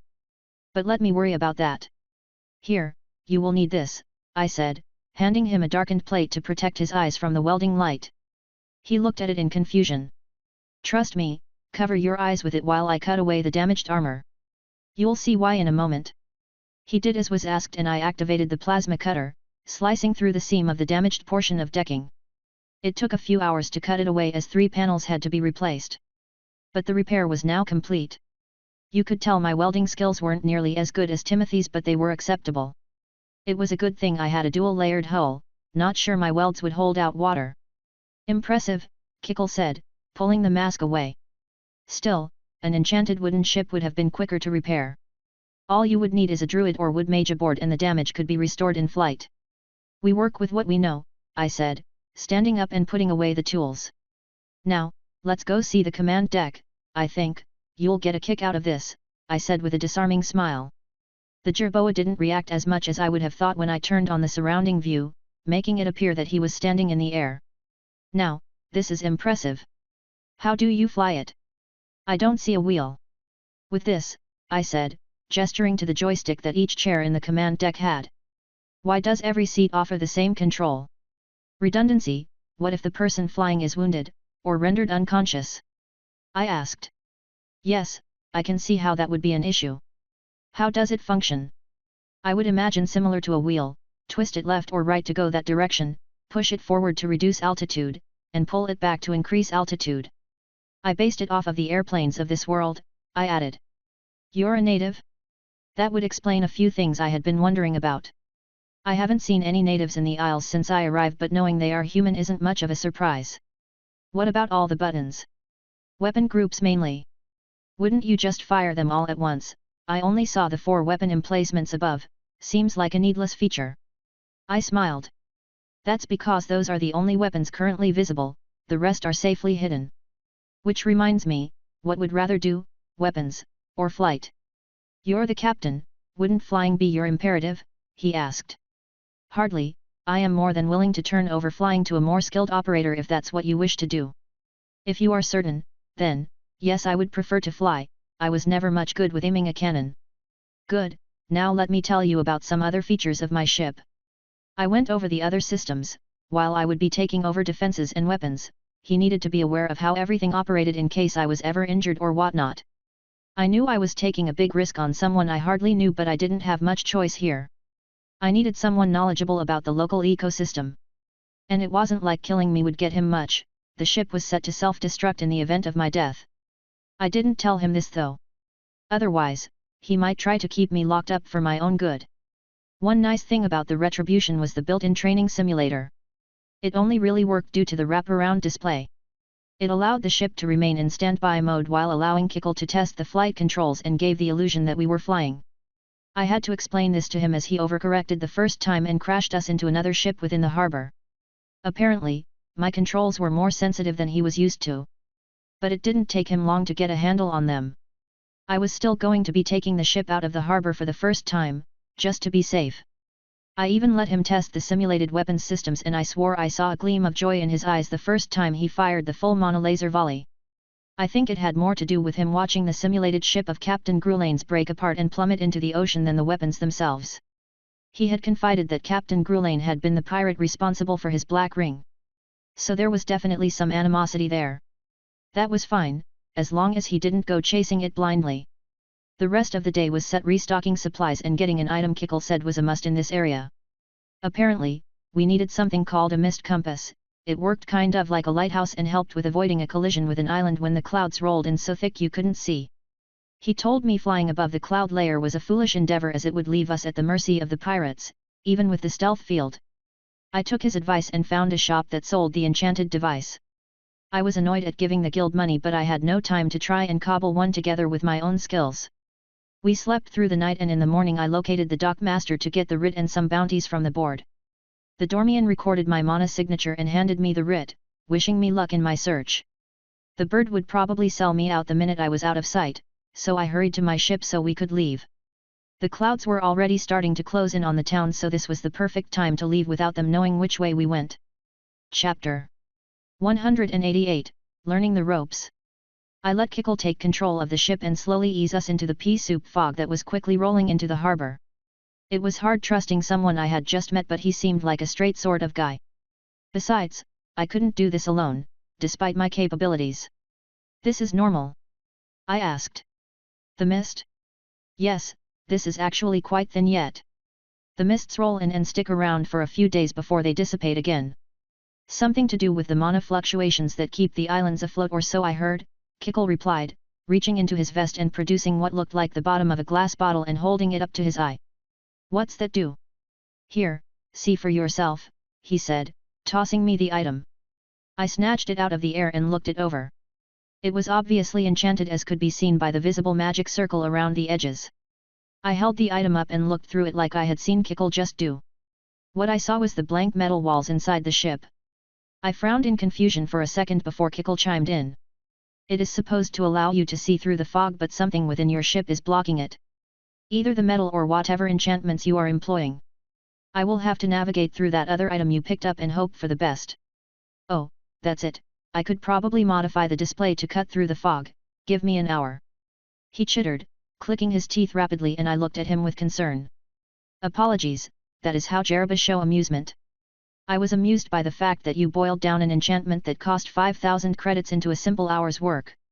Not that I doubt your ability after seeing this ship. You designed and built it yourself."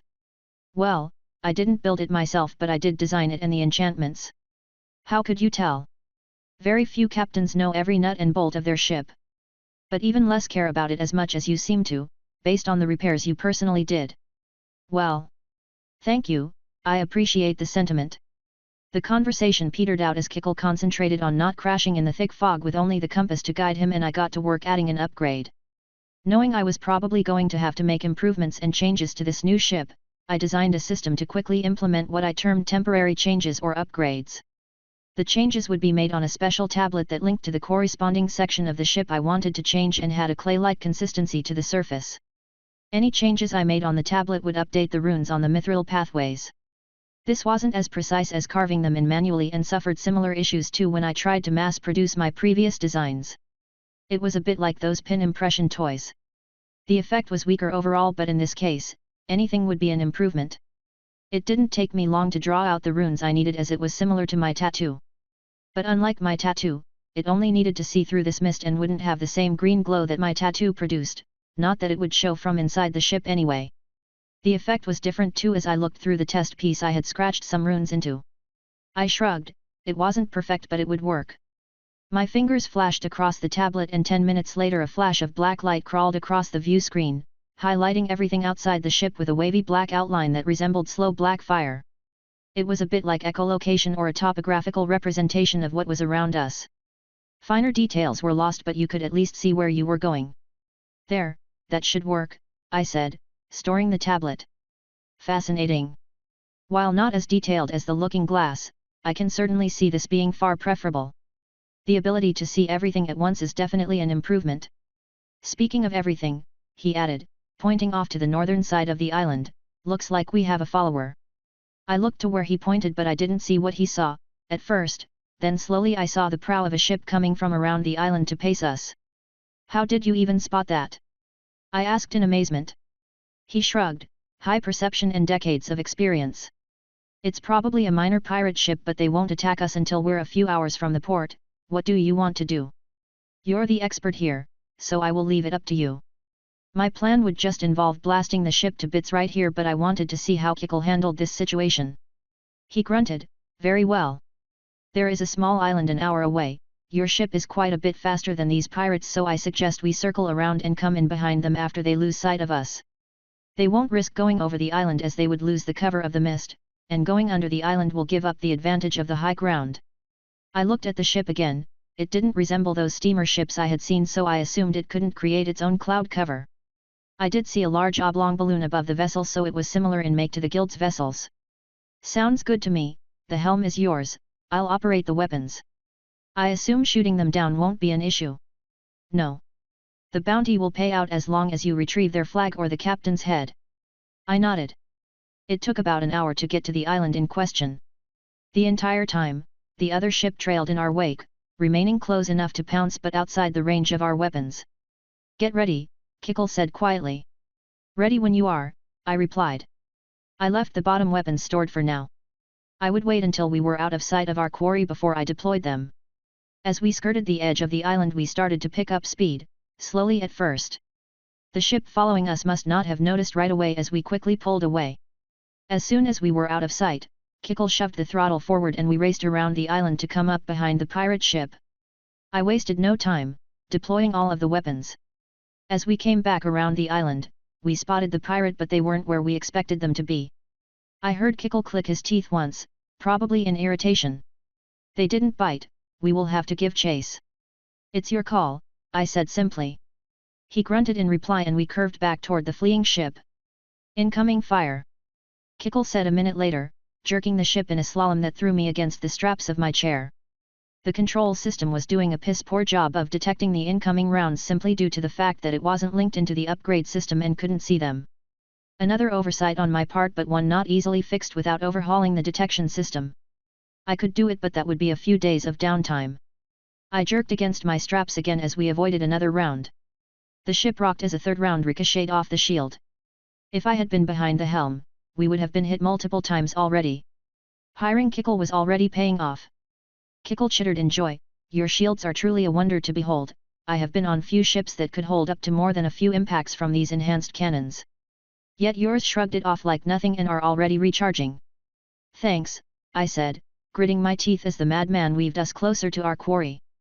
The enemy cannons had much better range than my mono-based weapons, even my lasers. They had their own downsides though. They were bulky and required ammunition, which took up even more space. They were also slow to load and fire. Finally, we were within range of the lasers. I opened up with a full salvo, aiming for the balloon. All 20 beams had a clear line of sight to the target and cut through the mist like the rays of a vengeful sun. The enemy's shield rippled in protest as my attack slammed home. But it held, surprising me. I heard Kickle grunt, the mists may have weakened the effectiveness of your weapons.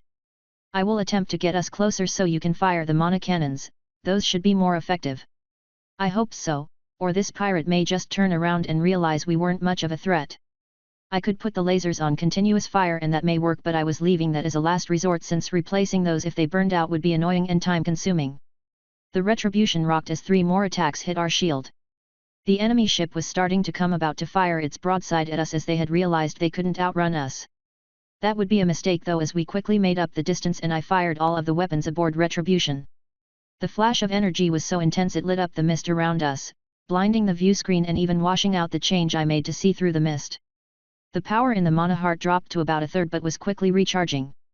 I wouldn't be able to fire volleys like that for an extended fight, good to know. By the time the display came back, we were on top of the pirate ship, literally. My attack had blown apart the balloon they used for lift and the ship had begun to plummet from the sky only moments before we would have plowed directly into it. All wasn't roses and rainbows though, as the lines that used to hold the balloon got caught up on the Retribution and dragged us down along with the other ship. Shit. Hold on, Kickle said, trying to shake the other ship free. I'll go fix this, you try to keep us from slamming into the ocean, I said, unbuckling myself and rushing for the top hatch. My armor was covering me before I even left the command room. I got to the deck just in time to see 3 people climbing the ropes to greet me. 2 were human and 1 was a beast woman, but I couldn't tell what type. I did recognize her as the pirate captain though. I couldn't even activate the defensive systems as I was on the deck. Oh well, I would deal with this the old-fashioned way, brute force beatdown time. I activated charge and slammed into one of the men before he got his feet under him. He flew over the edge of the ship, screaming as he fell to his death. I didn't bother sticking around to watch as I was already pivoting to avoid a blade of condensed air, thrown my way by the captain. I smiled inside my helmet as I used Identify. Grull Tempest level 18. The woman was already conjuring a vortex of wind around her and I didn't like that. But I had to deal with her subordinate first. The man rushed me with impressive speed and I saw the telltale sign that he was being enhanced by the woman. Unfortunately for him, the ship lurched and he stumbled slightly as he ran. It wasn't much but I was able to take advantage of it by casting Frost Wave in his path. He fell flat on his face and I stepped to the side as he slid off the side to join his fellow screaming crew member. "Well, just you and me then," I said as I spun my staff and circled the wind mage. "Don't suppose you would just give up?" She growled and the small tornado separated from her body and rocketed toward me. "Guess that was too much to ask for," I said with a sigh. I cast Blink Step and Time Shudder, and simply blurred through the wind as if it wasn't even moving. Before she could even react, I grabbed her by the neck and activated 3 of my favorite skills, Corrupting Touch, Calcifying Strike, and Festering Wound. It had become a favored combination of mine because the skills all fed into each other rather well. Especially Festering Wound since every time the other 2 did damage it was considered a new wound and increased the damage that Festering Wound would add. I discovered that neat quirk when Fiona and I were fighting the Gorlephants. She tried to retaliate with a burst of sharpened air blades but I grunted and endured the pain as I squeezed and tore her throat away like a rotten piece of fruit using my false hand. Blood splashed across me and most of the deck as she scrabbled at her ruined throat. She even tried choking down a health potion but her entire neck had rotted or turned to stone by this point so the potion was useless. As she fell to the deck, I kicked the back of her neck, snapping her spine and ending her misery. I looted the corpse, stored the head, and tossed the rest off my ship. Then I went about cutting the lines free and braced myself as the retribution surged skyward again. It wasn't a perfect first go but I must say Kickle was quite the pilot and he was rather cool under pressure. Even the crash wasn't really his fault, it was mine for blinding our sensors. Chapter 189, Little Fish. "That could have gone better," Kickle said as I re-entered the command room. "Yeah, but I got the captain so it all worked out." "Any idea why only 3 pirates tried to board the Retribution? I can't imagine we incapacitated the rest of crew," I said, running my hand through my sweaty hair after I put my helmet away. "The rest were probably slaves," Kickle replied offhandedly. I froze, the bile rising in my throat as I realized I just damned a ship full of slaves to a watery grave. I had to grip the edge of my chair to remain standing. Kickle didn't seem to notice my distress as his seat was farther ahead in the room. I didn't know these slaves but just the thought of people being in a similar position as I had been not more than a year ago was sickening. "Kickle, how many of these pirates use slave crews?" I don't know if it was the tone of my voice or something else, but Kickle turned to look at me. I could feel an underlying tenseness to his actions. "I take it you do not approve of slavery?" No I do not," I growled. He paused to consider my words before replying. "You were a slave?" He nodded. "Very well, I will not pry. You should be aware that slavery is quite common in the Isles. The travel is dangerous and few are willing to risk their lives when they can send a few trusted people and a boatload of slaves to do the work cheaply. The Guild is especially keen on using this approach." "How do you know this if you have never been aboard one of their ships?" I asked. "It is an open secret.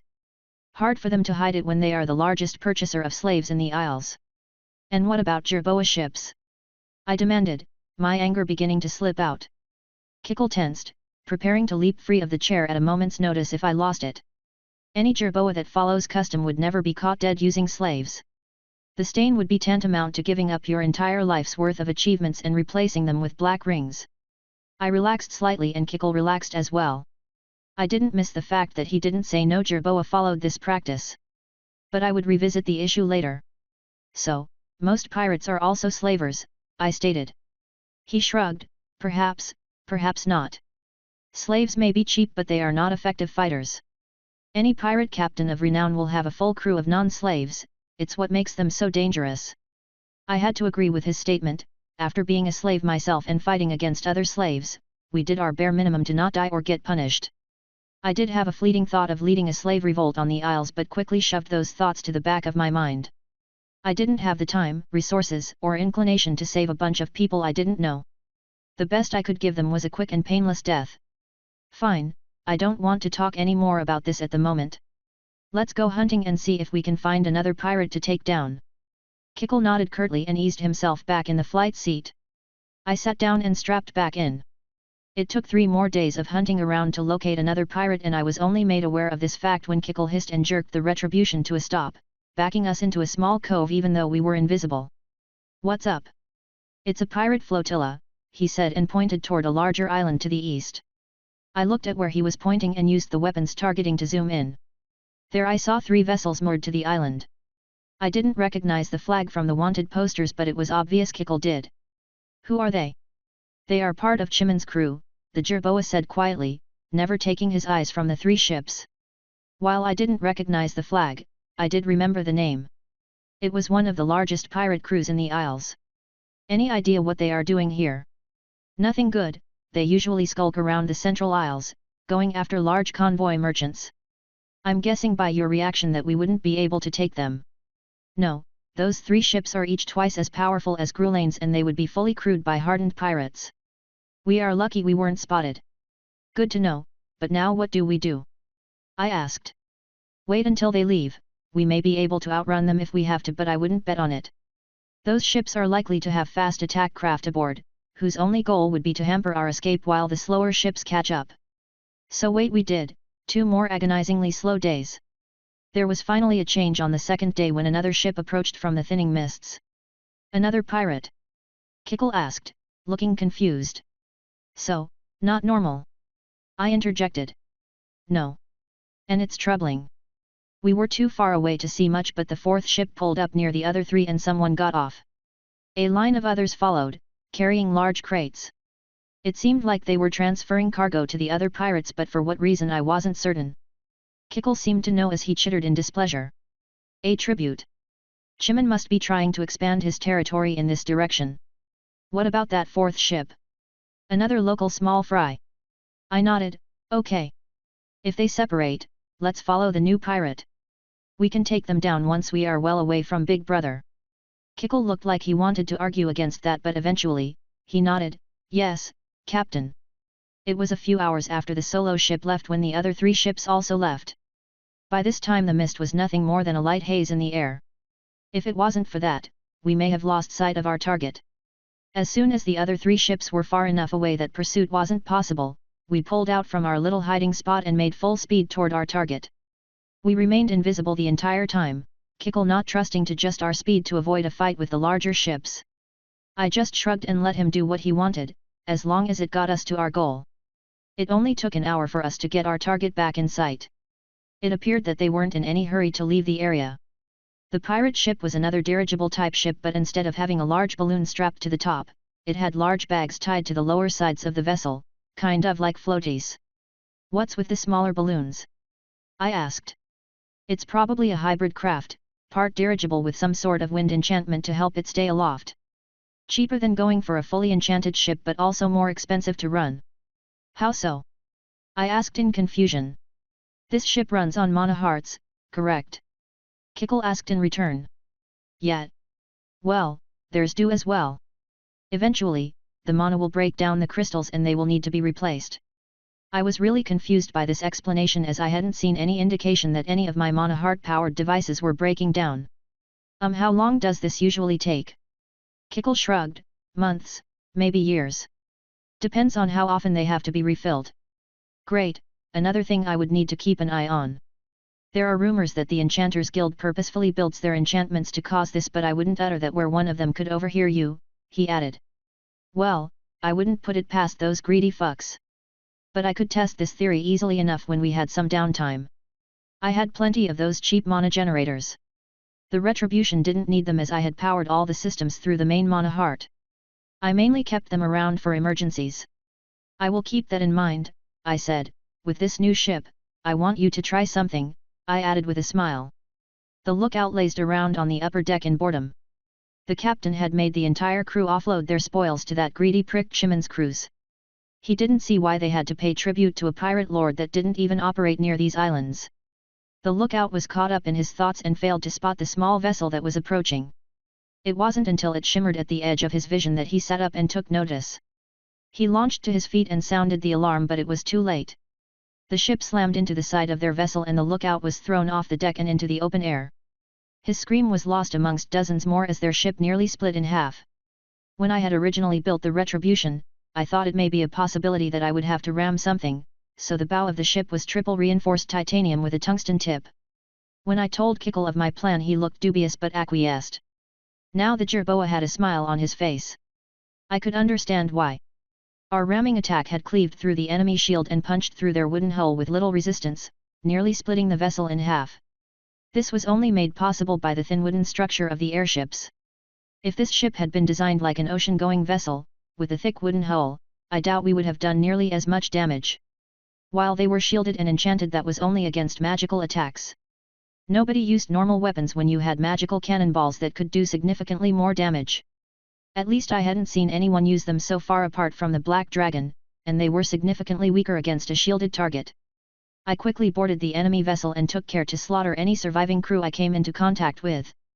There was no sign of the captain aboard, so I figured they had either abandoned ship or fell through the large rent in the hull. I shrugged, not caring one way or another, and grabbed the flag from the ship. A few slaves came up to me and tried to beg me to take them with me, but I ignored their protests. They were free and the ship was still afloat, so they could make it to an island. Besides, I didn't have the room or resources for that many people. I may have also been angry at the fact that they couldn't free themselves from their enslavement. Not rational, I know, but it's how I felt when I saw them.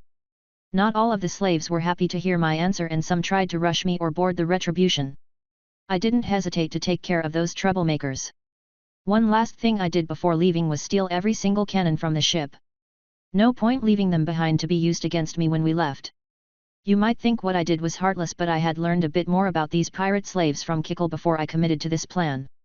While the Avwillian Protectorate allowed slaves, they had to be tried for a crime. That crime could be as simple as owing money and failing to pay, or as heinous as murder. But what pirate would employ a debtor in their crew when they could employ a killer instead? That's not to say some didn't employ lesser criminals. But surviving slaves were often just shuffled onto another pirate ship, and any innocence they once held had long since been burned out of them. You could see it in the cold, calculating gazes in the remaining slaves' eyes. None of the survivors tried to stop me as I took anything of value from the ship. I jumped back aboard the Retribution and used my strength to push off the other ship, separating us again. I gave a one-finger salute and made my way back inside. I can understand your reticence on using slaves, but you could have easily sold them at the next port, Kickle said. I could, but then they would quickly rejoin another crew and continue the cycle of piracy. This way they may survive, and someone may rescue them, only to sell them off later, but at least it will take longer for them to become a problem again, I replied, plopping into my seat. Fair enough, where to next? Let's find a port. I want to sell the cannons and claim the 2 bounties. Kickle paused in thought. There is a smaller port about a day's flight from here. It shouldn't have as many pirate spies as the larger ports. I nodded.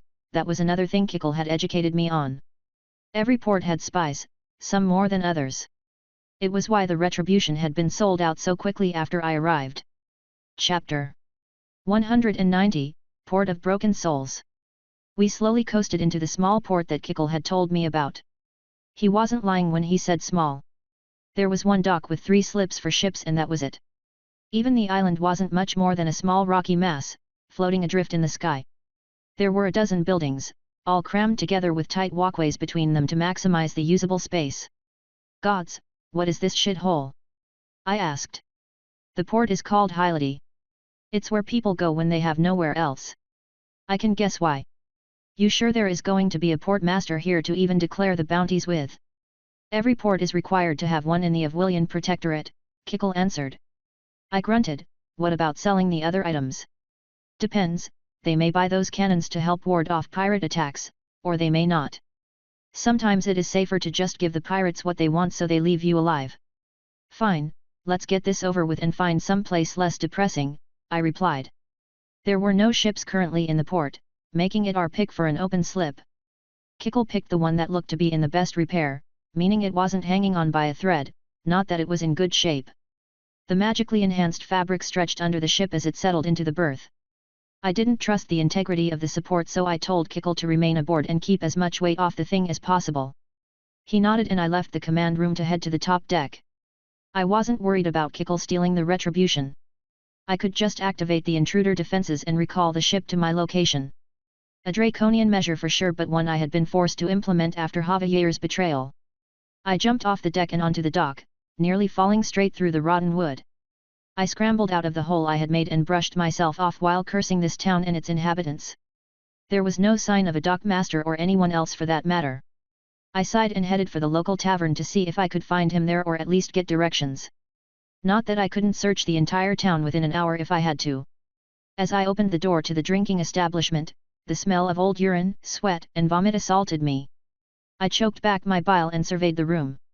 It wasn't long past midday and there were already 3 people passed out drunk in the bar. One of them was behind the counter. There was only one person awake and nursing what I assumed to be a beer but didn't want to assume, given the rancid stench of this place. I walked over to introduce myself. "Hey, do you know where the dockmaster is?" The man jumped slightly as I began to talk like he hadn't realized I had even entered the bar. His half-lidded gaze slowly panned over to take me in. I swear the man blinked as if he were stuck in molasses, his eyelids moving at a glacial pace. He swayed on his stool, nearly falling over before his eyes opened again and he caught himself. "Holy fuck, this guy is 3 sheets to the wind." "Hello," I said, waving my hand in front of his face. "Dockmaster, do you know where I can find him?" With frustrating slowness the man nodded his head, then he pointed to himself. I pinched the bridge of my nose in frustration, blowing out a sigh. "Well, time to sober your ass up," I said, casting cleanse on the man. I stepped back just in time as the man turned green and vomited where I had just been standing. "Fuck's sake," he said with deliberate slowness as he massaged his temples. I knew that cleanse wouldn't get rid of the headache associated with overdrinking but I didn't have time to wait for this asshole to sleep it off. "Good, now that you are cognizant, I need to turn in some bounties." He turned and looked up at me, truly seeing me for the first time. His eyes were red and bloodshot but also slightly accusatory. "Did ya have cleanse me?" the man accused, speaking in a dialect that made the words seem shoved together. "Yeah, now, let's get this shit settled so I can leave." The man grumbled but got off his stool and plodded out of the bar. I followed him to a ramshackle lean-to next to the dock. I saw him glance at my ship in confusion, but he just shook his head and kept walking. When we got to the shack, he snapped his fingers rapidly, motioning for what I assumed was the evidence. I chuckled internally as he groaned from the loud noise of his snapping digits. I pulled out the flag and the wanted poster and handed them to him. He looked at the sheet of paper, adjusting it closer or farther away to, I don't know, see it more clearly. The guy was a mess. Eventually, he was satisfied with whatever he saw and looked at the flag. He rolled the flag up and it disappeared into a ring along with the poster. He handed me a token that deposited the credits into my account. "Is that all?" he asked in a hoarse whisper, rubbing his temples again. "One more," I stated, pulling out the head of the other pirate along with the bounty sheet. He turned green again and hurled onto the dock. He wiped his mouth and turned back toward the grisly prize. "You know, an ear would have been enough to use for identification," he said, stamping the second sheet. Quicker than I thought possible, the man had drawn a long knife from a sheath at his waist and sliced an ear off the head with a practiced motion that made me tense up. The rest of the head he simply tossed off the island. This man was highly skilled with a blade, that much was for certain. I decided to use Identify on him. Barco's Blademaster / the Ryan Bladesinger 27/19. My eyes nearly bugged out of my head when I saw the man's levels. The man didn't seem to notice, or he did and didn't care. He handed me another card and I took it, depositing the money into my account. I wanted to ask how someone of his level ended up in this shithole but the man, now done with our business, walked back toward the bar. Deciding it was in my interest not to annoy someone of his level, I turned around and walked toward the ship. "You meet with Barcos?" Kickle asked. I nodded. "What's his story?" Kickle shrugged. "Probably nothing good if he ended up here. I've spoken with the man a few times, even tried to recruit him to my crew, when I had one. He would never talk about his life before coming to this island and adamantly refused to step foot aboard another ship." I can definitely see why you would want him as part of a crew. The man would be deadly in any situation. But the drinking would be a problem. Still, it may be worth attempting to get him as crew. You up for talking with him again?" He didn't seem interested in anything I said. Kickle rubbed his whiskers. "I agree he would be an asset on a ship as small as yours. I can try talking to him. But I need you to promise not to leave me on Hylity. If you can do that, I will attempt to reason with the man. Trust me, I'm not going anywhere without you, this area is far too dangerous for me to be traipsing about blindly. So I promise to wait for you. Very well, I will take you at your word, Captain. This may take all night though. All right, if that's what it takes, that's what it takes. Kickle nodded and left the ship. I wasn't completely on board with bringing this unknown on as crew, but the man's levels were astonishing. And Kickle at least knew the man. Besides, I couldn't keep jumping aboard random pirate ships by myself. I wasn't ignorant to the dangers of that approach, and we had been lucky so far, going after small-time pirates. It wasn't my goal to eliminate the pirate problem, but I did want to get even with the pirate that attacked me. He ranked far higher than even the two we took down combined, so I would need a few more crew if I wanted to secure that prize. I would reserve my judgment on the man until after Kickle returned. In the meantime, I went onto the upper deck and took out one of the massive cannons to examine. I would have done it inside, but there wasn't any space large enough to house the thing. The cannon looked like the early stylized cannons from China, where the cannon was shaped to look like a dragon or beast of some sort. I assumed the guild did this to drive up the price, but who knew with those crooks? Other than that, it looked like a fairly standard cannon. I didn't know much about cannons, other than they used pound as a rating. That didn't help me much as I had no clue what that equated to. I did know the bore on this beast was around 7 inches. There were glowing enchantments inside the barrel and along the exterior of the cannon, all leading to what would normally be the wick or ignition hole, I believed it was called. There was no such thing on this cannon, and instead it was replaced by a small mana heart, similar to the ones embedded into mana cannons. It made sense, really. If these cannons were precursors to mana cannons, why not use similar architecture? So instead of gunpowder, the mana blast was used to expel the projectile out of the cannon. It was a pretty wasteful design. Then again, the guild probably designed them to be wasteful. This way they could profit by arming their enemies with sub-PAR weapons. I took out one of the cannonballs I had swiped. It was also covered in enchantments, but these were inactive. I shoved the ball into the cannon and the enchantments began to glow and pulse. I swore, rushing to the mana heart and pulsing it to fire the cannonball. A belch of blue flame roared out of the cannon, sending the rapidly pulsing cannonball toward the ocean below. I watched as it started crackling with electricity before it finally burst apart, sending out an impressive shockwave. I looked around, but nobody had bothered to come to see what all the noise was about. Deciding it was best to experiment later, I stored the cannon and made my way below deck.